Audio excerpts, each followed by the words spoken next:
इतने में जमींदार भी उधर से आ निकला। उसने बदलू से पूछा, ओ भाई टोपी वाले, इधर तुमने किसी को गाड़ी में जाते हुए भी देखा है? बदलू ने जवाब दिया, जी हाँ, देखा तो था हुजूर।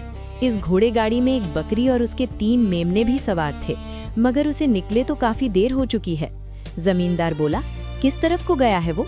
मुझे उसको पकड़ना है। बदलू ने पूछा, क्या आप इस रास्ते को अच्छी तरह जानते हैं? अगर नहीं जानते तो उसे पकड़ना बहुत मुश्किल है। इस रास्ते में कई मोड़ आते हैं, रास्ते से रास्ता निकलता चला जाता है, ऐसा ना हो कि आप खुद भी भटक जाएं।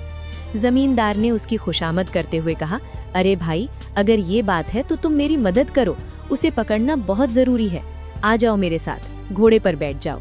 बदलू ने कहा, नहीं हुजूर, मैं नहीं जा सकूंगा। मेरी इस टोपी के नीचे एक शिकरा बैठा है, मैं उसी की निगरानी कर रहा हूँ। शिकरा एक बाज जैसे परिंदे को कहते हैं। जमींदार ने कहा, इनकार ना करो मेरे अच्छे भाई,